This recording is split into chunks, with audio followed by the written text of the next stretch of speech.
Hey everyone, it's Emma here, and I am so excited to share this story with you. You will not believe what happened to me the other day. It was a complete roller coaster of emotions, all crammed into just 10 minutes. I lost my wallet. I know, it sounds so simple, right? But honestly, it felt like the end of the world for those agonizing 10 minutes. Picture this. I was at the bustling farmers market, surrounded by the vibrant colors of fresh produce and the cheerful chatter of people. One moment, I was happily paying for a basket of juicy strawberries, and the next, poof.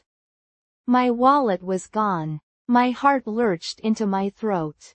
Where was it? Had someone taken it? My mind raced, imagining all the worst-case scenarios. The sheer panic was unbelievable. I felt a wave of heat rush over me, and my hands started trembling.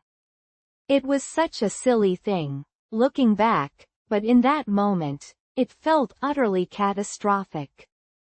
But wait, there's more to this story. And you know what? It has a happy ending. So, let's begin our exciting journey of English improvement together. New videos are released daily, focusing on English speaking and listening skills, to help you improve and enjoy your learning journey. So, you know how sometimes you get this urge to do something completely random? That's what happened to me last spring. Out of the blue, I decided I needed to make a bird feeder. A proper, fancy bird feeder, not just one of those plastic tube things. I blame the squirrels, honestly. They were raiding our existing feeder, those little acrobats, gobbling everything up before the birds even got a look in. It was highway robbery, I tell you. So, I thought, right, that's it. I'm building Fort Knox for the feathered friends. Now, I'm not exactly Bob the Builder. My DIY skills are, let's just say, developing.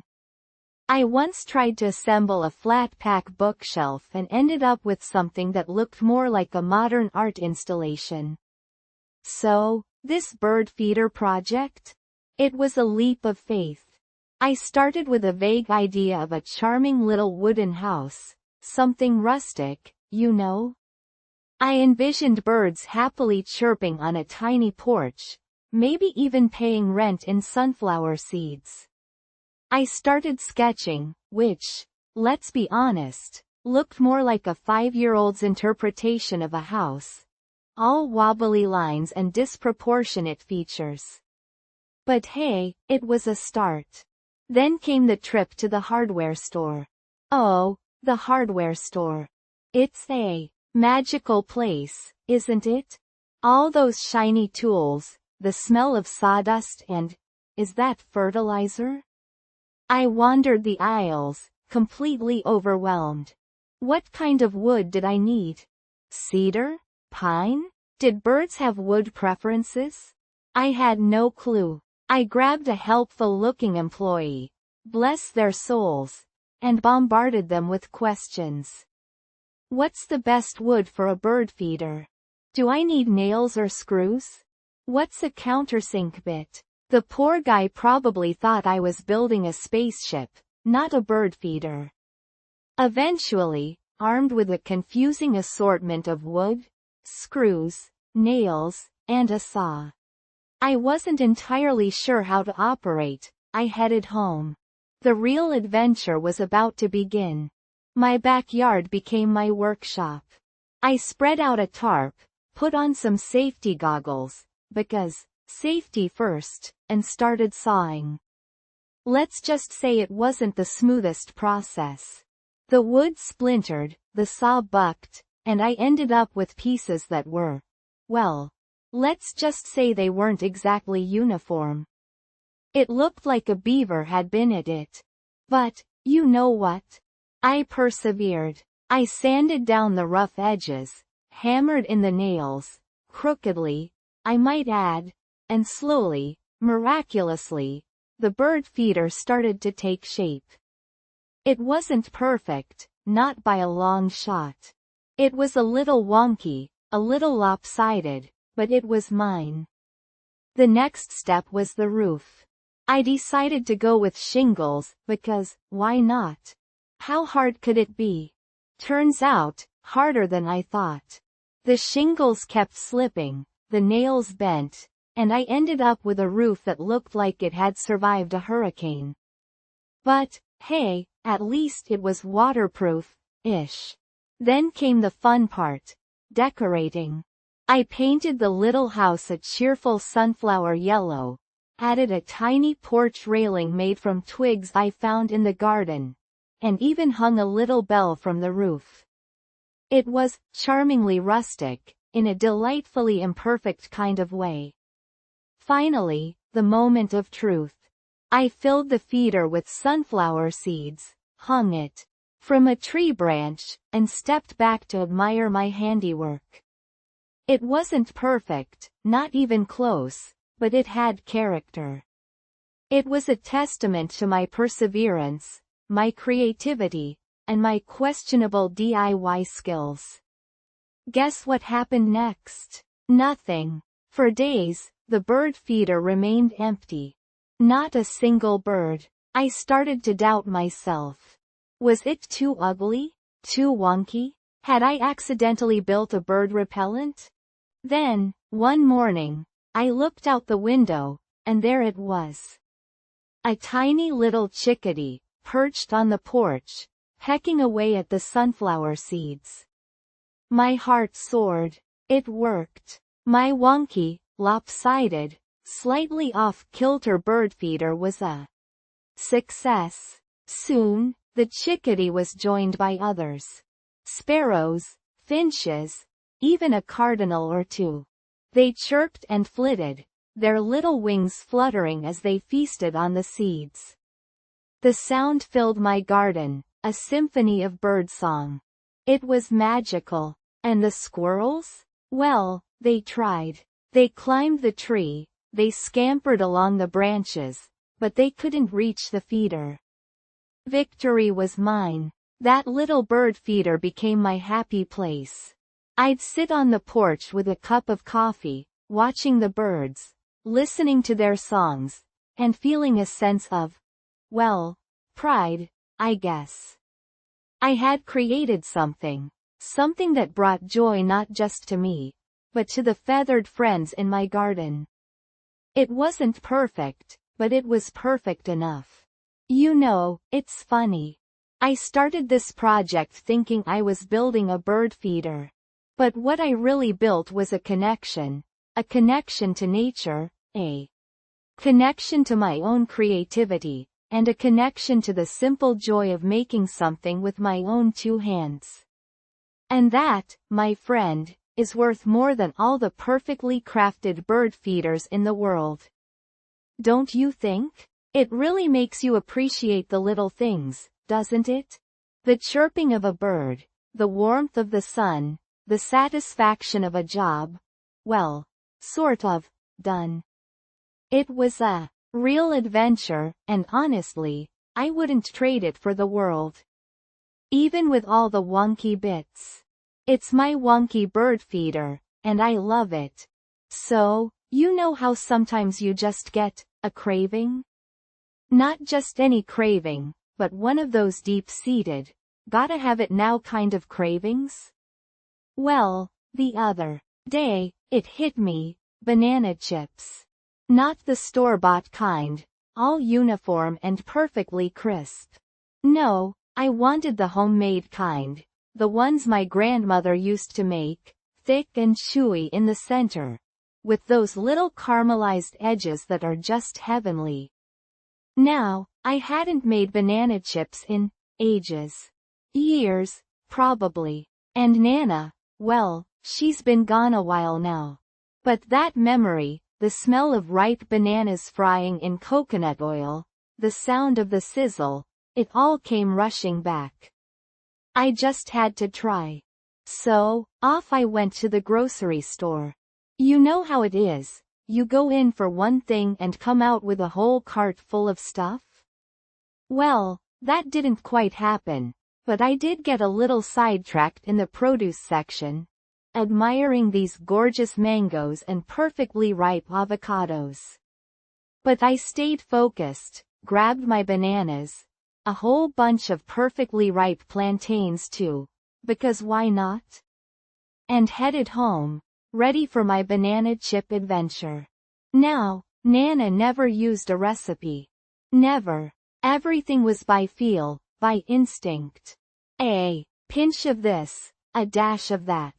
It was an art form, really. So, I was relying purely on memory, which, let's be honest, can be a bit unreliable. But hey, part of the fun is the experimentation, right? First things first. Prepping the bananas. I peeled them, and the sweet, almost floral scent of ripe banana filled the kitchen. It's funny how such a simple smell can transport you back in time. I could almost see Nana, her hands swift and practiced, slicing the bananas into perfect rounds. My own knife skills, well, let's just say they weren't quite as refined. Some slices were thick, some thin, some, well, let's just call them abstract. But hey, homemade, right? Imperfection is part of the charm. Next came the slicing. Nana always used this ancient mandolin slicer, the kind with a wicked sharp blade that could probably take off a finger if you weren't careful. I, being slightly less adventurous, and significantly more clumsy, opted for a good old-fashioned knife. Now, I'm not the fastest slicer in the world, and let me tell you, slicing a mountain of bananas takes time. My fingers started to cramp, my back started to ache, and I briefly considered just eating the bananas whole and calling it a day. But no, I was committed. I could practically taste those crispy, caramelized chips. Finally, after what felt like an eternity, the slicing was done. A mountain of banana slices, ready for their transformation. Now, the crucial part, the frying. Nana always used coconut oil, and I wasn't about to break tradition. The rich, slightly sweet aroma of coconut oil heating up in the pan filled the kitchen, mingling with the banana scent, creating this symphony of deliciousness. I carefully placed the banana slices into the hot oil, trying to arrange them in a single layer. Easier said than done, of course. They overlapped, they bumped into each other, they did everything but stay in a neat, orderly fashion. But that's okay. Organized chaos, right? The sizzle was immediate, a happy, bubbly sound that made me smile. I gently nudged the slices with a spatula, watching as they slowly transformed from pale yellow to a beautiful golden brown. It's a mesmerizing process, really. You just stand there, watching the magic happen. It's almost meditative. Now, here's where things got a little interesting. Remember how I said my slicing skills weren't exactly professional grade? Well, that became very apparent during the frying process. The thin slices cooked much faster than the thick ones, which meant I had to constantly fish out the crispy chips while leaving the thicker ones to cook a little longer. It was a delicate balancing act, a culinary juggling act, if you will. And let's just say I dropped a few chips in the process. Okay, maybe more than a few. But hey, those became the cook's treat, right? Quality control. The whole house started to smell like a tropical paradise. Seriously, it was intoxicating. My husband wandered into the kitchen, drawn by the aroma. "What are you making?" he asked, his eyes wide with anticipation. "Banana chips," I announced proudly, gesturing towards the mountain of golden brown goodness. He grabbed a handful, still warm from the pan, and let out a satisfied groan. "These are amazing," he declared. High praise, indeed. After what felt like hours, okay, maybe it was just an hour or so, I finally finished frying all the banana slices. I spread them out on a wire rack to cool, admiring my handiwork. They weren't perfect, not by a long shot.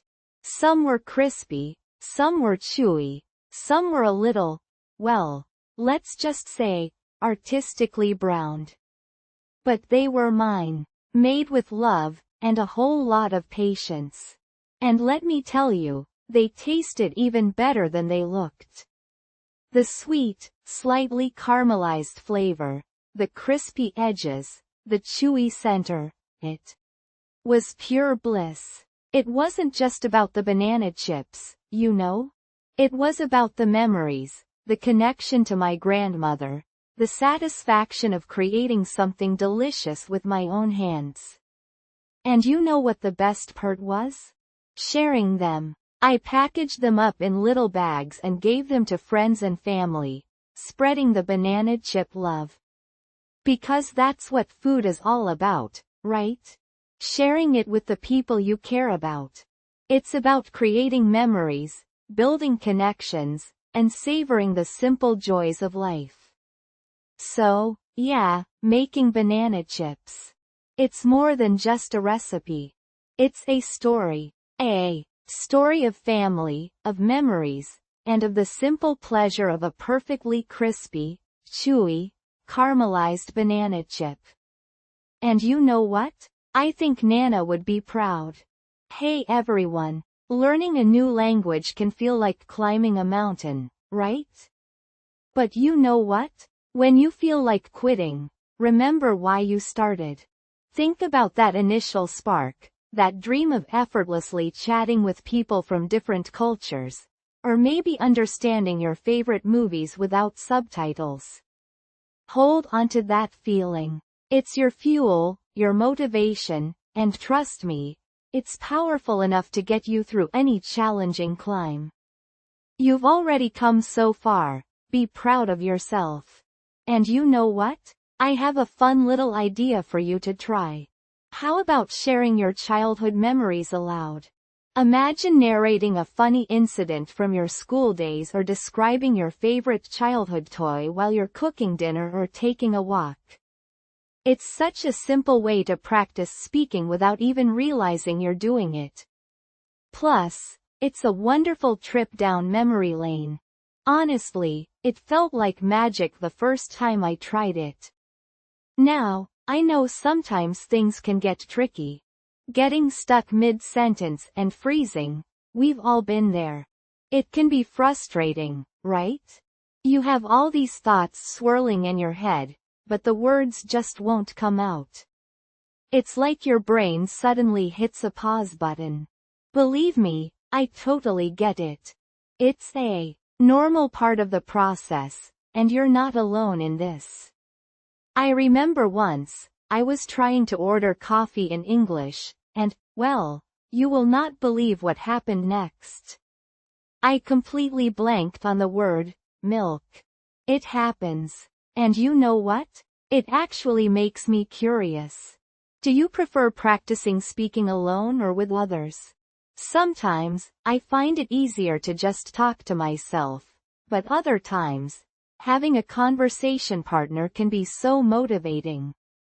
What about you? Let me know in the comments. I'd love to hear your thoughts. Okay, so grab a cup of something warm and cozy, because I have a story for you. A story about ice cream, but not just any ice cream. Homemade ice cream. My homemade ice cream. It was an adventure, let me tell you. A delicious, slightly chaotic adventure. You know how sometimes you get this urge? This deep-seated craving for something specific? Well, it hit me last Sunday. A craving for ice cream. Not just any flavor, oh no. I wanted rich, creamy, decadent strawberry ice cream.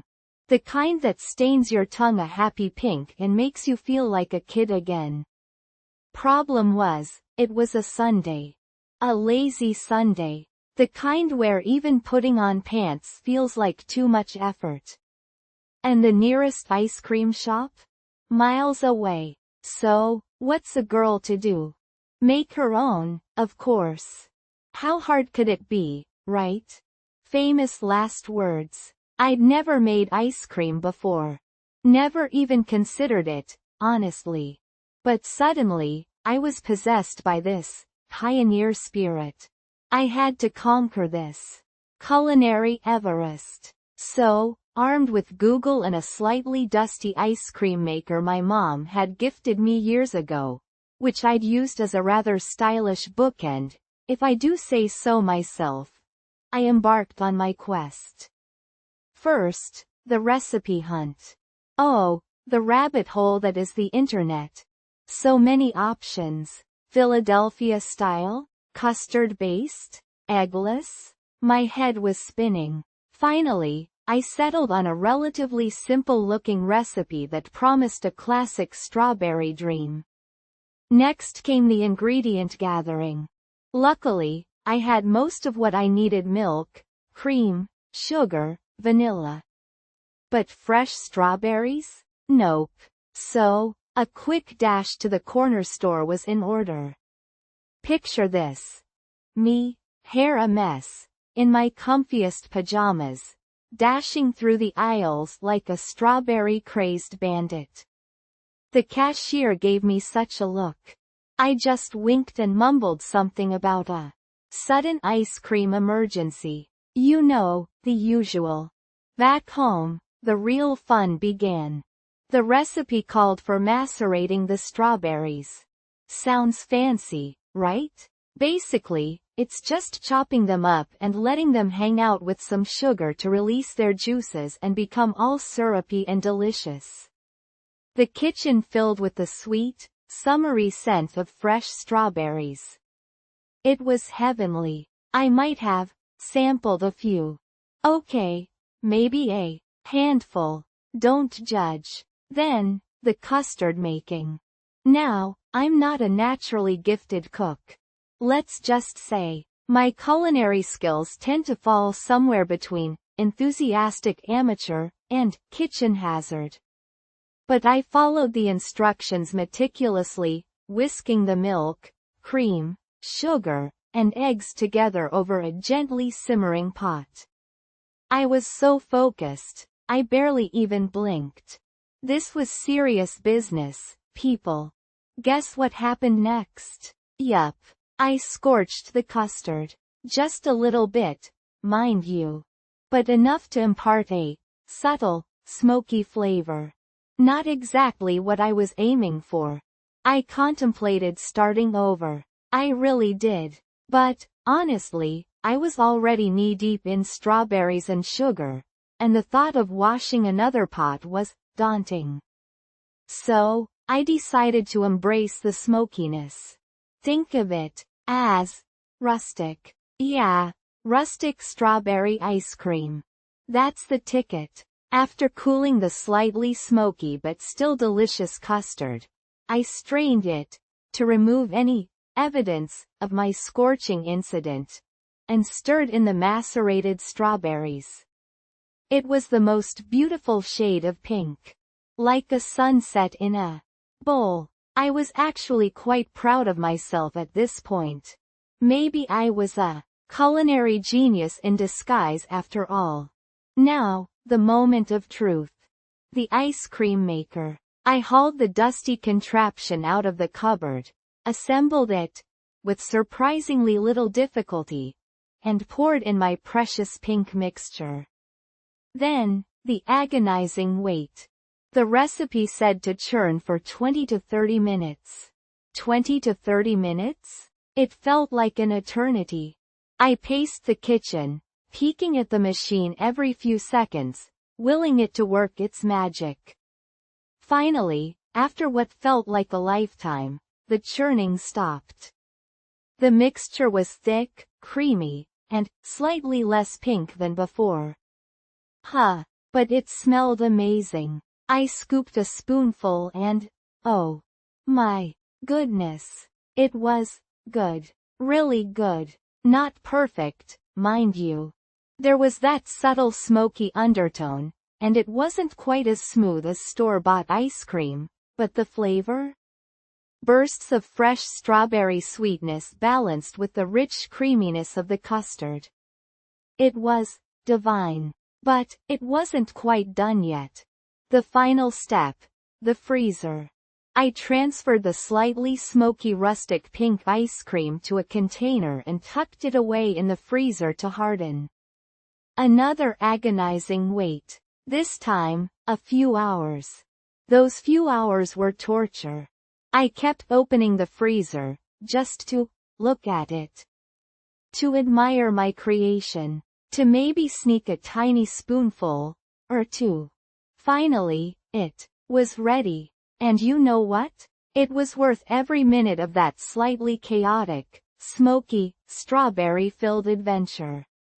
Sitting on my couch, in my pajamas, with a bowl of my slightly imperfect, utterly delicious homemade ice cream, I felt a sense of accomplishment I hadn't felt in ages. It wasn't just about the ice cream, you know?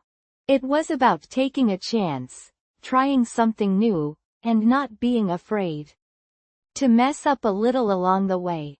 And hey, even with the slight smokiness, it was the best darn strawberry ice cream I'd ever tasted. So, if you're ever feeling that craving, that urge to create something delicious, don't hesitate. Dive in.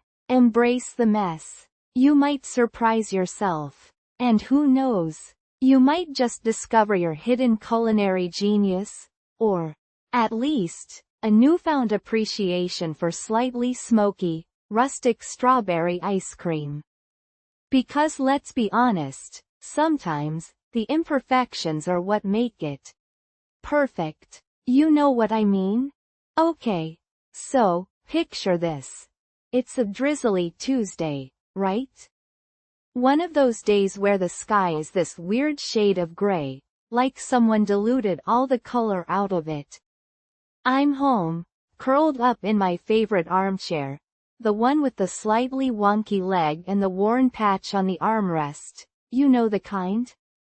I'm wrapped in a blanket, the fuzzy, ridiculously oversized one that my grandma knitted for me years ago. It practically swallows me whole. But it's so comfortable. A mug of steaming chamomile tea is perched precariously on the armrest, and I'm lost in this book. A real page-turner, can't put it down kind of thing. The rain is drumming a gentle rhythm against the window pane, the kind of sound that makes you feel all cozy and introspective. You know those days? Anyway, I'm completely absorbed in this fictional world, utterly oblivious to the real one, when suddenly, bam bam bam. This insistent knocking erupts, shaking me right out of my literary escape. Honestly, it startled me so badly, I almost spilled my tea. My heart is thumping like a rabbit's, and I'm thinking, who on earth could that be? I wasn't expecting anyone. It's not the postman's usual gentle tap, and it's definitely too enthusiastic for a delivery driver. I pull myself up, grumbling a little, because, honestly, interruptions when you're in the middle of a good book are a cardinal sin, right? And shuffle towards the door. I peek through the peephole, expecting to see a neighbor needing to borrow a cup of sugar or something. But guess what? Nothing. Nobody there. I frown, thinking I must have imagined it. Just as I'm about to turn away, the knocking starts again, even more insistent than before.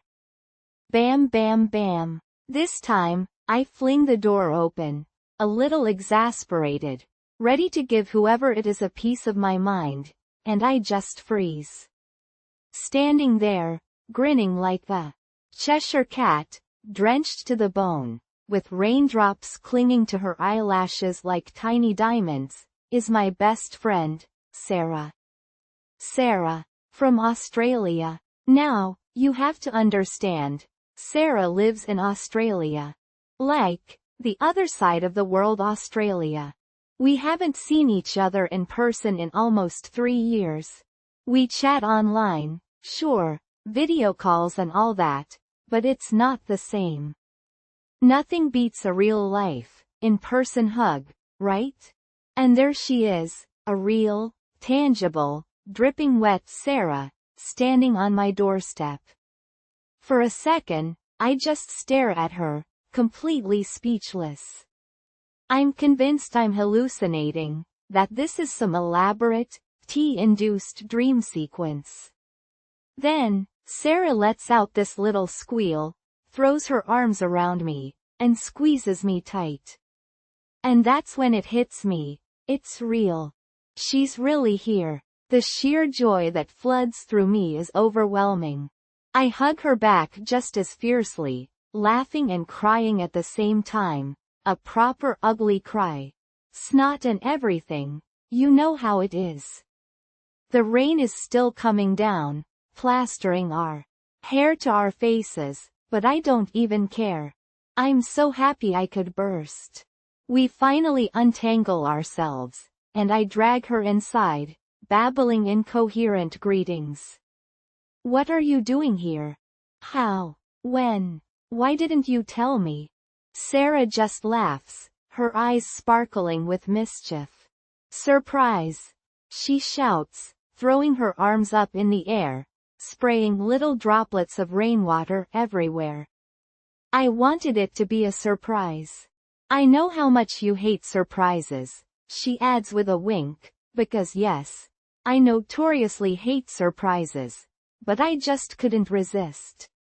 I'm still in a state of bewildered happiness, leading her into the living room, grabbing towels, offering her dry clothes, all while simultaneously trying to process what's happening. She tells me she landed just a few hours ago, caught a cab straight to my place, and decided to embrace the authentic British weather experience, as she puts it, by walking the last couple of blocks in the pouring rain. We settle down on the sofa, wrapped in blankets, finally getting a chance to properly talk. The house suddenly feels warmer, brighter, alive. The chamomile tea, which had gone cold, is quickly replaced with a fresh, steaming pot of Earl Grey. The smell of bergamot fills the air, mingling with the damp, earthy scent of the rain outside. And then, the stories begin. We talk for hours, catching up on everything we've missed. She tells me about her job, her adventures, the funny little things that have happened to her since we last saw each other. I tell her about my life, my struggles, the small victories and the daily grind. We laugh, we reminisce, we tease each other mercilessly, just like old times. It's like no time has passed. At all. We fall back into our easy rhythm, the comfortable banter that comes from years of shared history and deep affection. She tells me about this crazy kangaroo that hopped into her garden one morning, and about the time she accidentally set off the fire alarm at work by microwaving a metallic lunch container. I tell her about my disastrous attempt at baking a sourdough loaf that ended up looking like a brick, and the time I accidentally locked myself out of my apartment in my pajamas. We share our hopes, our dreams, our fears. We talk about the future, and all the things we want to do together now that she's back, even if it's just for a short visit. As the evening progresses, the rain outside slowly fades, leaving behind a stillness that amplifies the cozy atmosphere inside. We order pizza, because what's a reunion without pizza, right? We devour it with gusto, talking and laughing with our mouths full, utterly unself-conscious. Later, we dig out old photo albums, reminiscing about past adventures, laughing at our questionable fashion choices from our teenage years, and shedding a few tears over shared memories. Looking at Sarah, her face illuminated by the soft glow of the lamp, I realize how much I've missed her. Missed her infectious laughter, her goofy sense of humor, her unwavering support. Missed having someone who just gets me, someone I can be completely myself with. No pretense, no filters. That surprise visit, that unexpected burst of joy on a dreary Tuesday, reminded me of the importance of human connection, the power of friendship, and the magic that can happen when you least expect it. It was a reminder that sometimes, the best moments in life are the unscripted ones, the spontaneous bursts of happiness that catch you off guard and fill your heart with a warmth that lingers long after the moment has passed. It reminded me that even when life gets busy, and the world feels vast and overwhelming, the simple act of sharing a moment, a laugh, a story, with someone you care about can make all the difference. You know what I mean? It was a perfect, imperfect, beautifully unexpected day. And I wouldn't trade it for anything. Hey everyone, learning a new language can feel like climbing a mountain, right? But remember this. Don't compare your beginning to someone else's middle. Think about it. Everyone starts somewhere. Their fluency might seem effortless now, but they were once beginners too, just like you. Focus on your own progress, celebrate your small wins, and you will not believe how far you can go. Your journey is unique and beautiful, so embrace it. And you know what? I have a fun little practice idea for you. Try reading news headlines aloud and then reacting to them. You can do this while cooking breakfast, waiting for the bus, or even during a walk. It's a quick, easy way to get comfortable speaking English out loud, and it also keeps you updated on current events. Honestly, it felt like magic when I first tried it. It just made practicing feel so much less like work. Wondering if people understand your accent? Oh, I totally get that. It's something we all think about. I remember once feeling so self-conscious about my pronunciation that I almost didn't speak up in a group discussion. But then I realized, communication is about connecting, and even with an accent, your message can still shine through. Everyone has an accent. It's part of what makes us unique. So, speaking of improving, something I've been thinking about lately. I was reading this amazing article the other day, and it made me realize how important vocabulary is. It just opens up so many new possibilities for expressing yourself. And you know what? That leads me to my question for you all. What's your favorite way to improve English vocabulary? I'd love to hear your tips and tricks. Let's share and learn together in the comments. So, you know how sometimes you just need a cup of tea? Not just any tea, but that one specific kind that feels like a warm hug from the inside out? For me, that's Tulsi tea. Holy basil. It's got this earthy, slightly peppery, almost minty thing going on, and it just grounds me. And this one particular cup, well, it's tied to a whole messy, beautiful memory. It was a Tuesday, I think. No, wait, it was a Wednesday. Definitely a Wednesday. See, Wednesdays were always a bit wonky. My schedule was crammed yoga in the morning, which I'd invariably be late for, then rushing to the office, meetings piled high, and then that awful evening commute. You know the kind, where the traffic is just a sea of red brake lights and everyone's honking like the world's ending? Yeah, that kind. This particular Wednesday was extra special, though, in a not-so-good way. I'd completely bombed a presentation. Like, royally messed it up. Forgot half my talking points, stumbled over the rest, and even managed to spill coffee down the front of my blouse. It was one of those moments where you just want the ground to swallow you whole. Seriously. By the time I got home, it was dark and I was emotionally drained. My apartment, usually a haven, felt oppressive. The silence was deafening, broken only by the hum of the refrigerator, a sound I usually never noticed but which, on this night, seemed to amplify my solitude. I remember standing in my kitchen, just staring. The dirty dishes piled in the sink, the unopened mail on the counter. It all felt like a physical manifestation of my inner turmoil. I needed something, anything, to break the spell. And then, I saw it. My little tin of tulsi tea. It was tucked away in the back of the cupboard, almost hidden behind a jar of forgotten pickled onions. Don't even ask me about those pickled onions. Another story for another time. But the sight of that tin, the faint aroma of the dried leaves even through the metal, it was like a tiny beacon of hope in the darkness. I pulled it out, the metal cool against my fingertips. Suddenly, my grandmother's face flashed in my mind. She'd introduced me to tulsi tea years ago, during one of those scorching Indian summers. She swore it cured everything: headaches, upset stomachs, even broken hearts.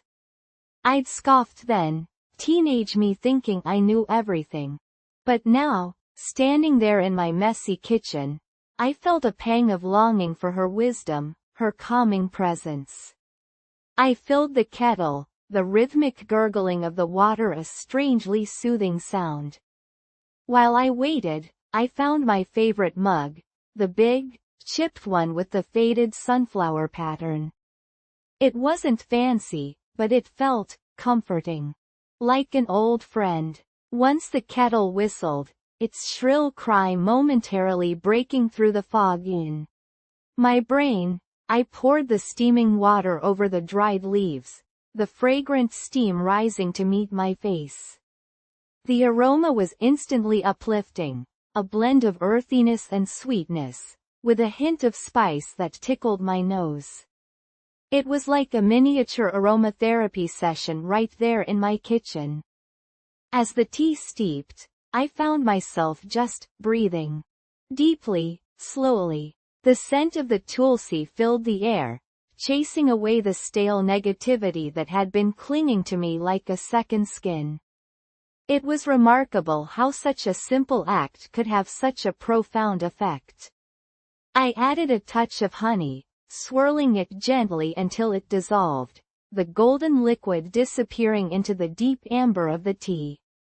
Then, I took a sip. Oh, that first sip. It was like liquid sunshine, warm and soothing, spreading through me like a comforting embrace. The subtle sweetness of the honey complemented the earthy notes of the tulsi perfectly. It was perfect. I sat at my kitchen table, the mug warm in my hands, and just was. No thinking, no analyzing, no agonizing over the day's disasters. Just the quiet comfort of the tea, the gentle hum of the refrigerator, now a comforting presence rather than a reminder of my solitude. And as I sat there, sipping my tea, something shifted. The tight knot in my chest loosened. The swirling thoughts in my head began to calm. I started to see the day's events in a different light. Yes, I'd messed up. Yes, it was embarrassing. But it wasn't the end of the world. It was just a bad day. And tomorrow would be different. You know, it's funny how perspective works. Sometimes, all it takes is a cup of tea, a moment of quiet, to realize that things aren't always as bleak as they seem. That even in the midst of chaos, there can be moments of peace.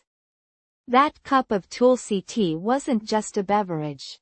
It was a ritual, a moment of self-care, a reminder that even when I felt like I was falling apart, I could find solace in the simple things. The warmth of the mug in my hands, the fragrant steam rising to meet my face, the soothing taste on my tongue. It was all a testament to the power of small moments, the magic that can be found in the everyday. And you know what? That memory, that specific cup of tea, it stays with me. It's a reminder that even when things get tough, I can always find my way back to that quiet space, that inner peace. It's a reminder that sometimes, the most powerful medicine isn't found in a bottle, but in a simple cup of tea. So, next time you're feeling overwhelmed, try it. Brew yourself a cup of tulsi tea. Breathe in the aroma, savor the taste, and just be. You might be surprised at the magic you find. Who knows, maybe it'll become your little ritual too. Your own personal beacon of hope in the midst of the everyday chaos. Because sometimes, that's all we need, right? Just a moment, a cup of tea, and a little bit of quiet. You know what I mean? Okay. So, you know how everyone's always talking about healthy eating? Right? And how we should be trying new recipes and all that jazz. Well, let me tell you, my journey into the land of healthy cooking, it's been a ride. A roller coaster, really. Buckle up. It all started, I think, with a photo. Yeah, a photo. One of those annoyingly perfect Instagram posts of a friend's Buddha bowl. You know the type. Quinoa, vibrant roasted veggies, avocado artfully draped over the top, the whole shebang. I looked at my sad desk lunch of leftover takeout and thought, I need to get my life together. So, bright-eyed and bushy-tailed, I marched into the grocery store. Now, I'm usually a grab-and-go kind of gal, but this time, I was on a mission. I had a list. A long list. Kale, spinach, which I secretly despise but told myself I'd learn to love, sweet potatoes. Never cooked one before in my life. Lentils, things I normally wouldn't even touch with a 10-foot spatula. The cashier gave me a look like, who are you? And honestly, I didn't even recognize myself. The first recipe I tackled was this detoxifying green smoothie. Sounds intimidating, right? It was. The recipe called for things like spirulina and chia seeds. Words I'd only ever seen in health magazines. My kitchen looked like a science experiment exploded. There was green powder everywhere. Everywhere. I even managed to get some stuck in my hair. The smell? Let's just say it was earthy. Very, very earthy. I blended that concoction up, took a deep breath, and braced myself. It looked like swamp water, honestly. But you know what? It wasn't that bad. Kind of grassy? And definitely a bit chalky. But hey, I was doing it. I was being healthy. I felt like I could conquer the world. Or at least conquer my takeout addiction. Next up, roasted sweet potatoes. Sounds simple enough, right? Wrong. I had no idea how long to roast them, what temperature, or, well, anything really. I ended up with these rock-hard, burnt on the outside, raw on the inside, things. They were inedible. Completely. My dog wouldn't even touch them, and he eats everything. That was a low point. I almost gave up then and there. Ordered pizza. Almost. But then, I remembered that Instagram photo. That darn Buddha bowl. And I thought, no, I can do this.